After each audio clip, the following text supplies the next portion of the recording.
বিশ্বের অন্যতম ক্ষমতাধর কেন্দ্র যুক্তরাষ্ট্র। সেই যুক্তরাষ্ট্রে ডোনাল্ড ট্রাম্পের প্রত্যাবর্তনের পর থেকেই নড়ে চড়ে বসেছে বিশ্ব নেতারা। দ্বিতীয় মেয়াদে হোয়াইট হাউসে ফিরে একের পর এক কঠোর সিদ্ধান্ত নিচ্ছেন রিপাবলিকান এই প্রেসিডেন্ট, যার সবচেয়ে বেশি প্রভাব পড়তে পারে এশিয়া ও ইউরোপে। সম্প্রতি এমনই এক ইঙ্গিত দিয়ে কঠোর হুঁশিয়ারি বার্তা দিয়েছে ভারত।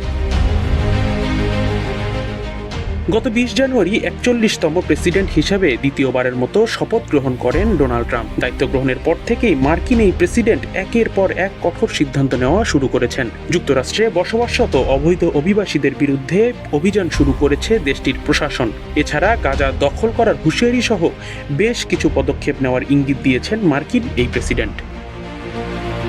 রান্নায় আমার ভালোবাসা Jamuna gas stove. Jamuna gas stove, আধুনিক, নিরাপদ ও দীর্ঘস্থায়ী।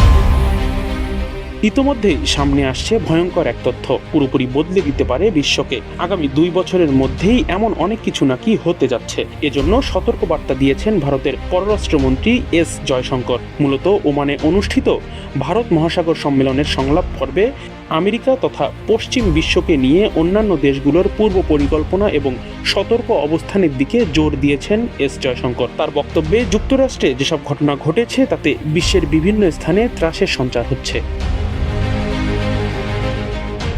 অগাধ ক্ষমতার মালিক মার্কিন প্রেসিডেন্ট ডোনাল্ড ট্রাম্প বিশ্বে বড় কিছুই ঘটাতে চলছেন। ভারতের পররাষ্ট্রমন্ত্রী এস জয়শঙ্কর মনে করেন, মার্কিন প্রেসিডেন্ট ডোনাল্ড ট্রাম্পের হাতে বিপুল ক্ষমতা।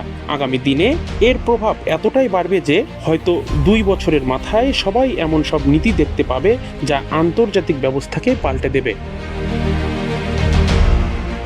এশিয়ার অন্যান্য দেশসহ ভারতের দিকে খুব বড় কিছু আসছে জানিয়ে জয়শঙ্কর পরামর্শ দেন। তিনি বলেন, আবেগতাড়িত না হয়ে পরিস্থিতির মূল্যায়নে সব দেশের সিদ্ধান্ত নেওয়া উচিত। সতর্ক না থাকলে সবাইকে বিপদে পড়তে হবে।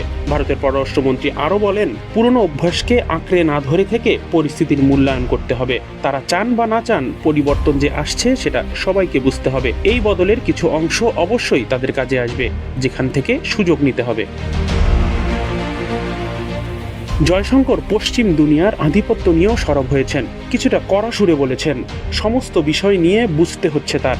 এর মধ্যে অন্যতম হচ্ছে পশ্চিমা বিশ্বের একক আধিপত্য। সেই আধিপত্য জারি করা হচ্ছে মানবাধিকার ও মূল্যবোধের মোড়কে।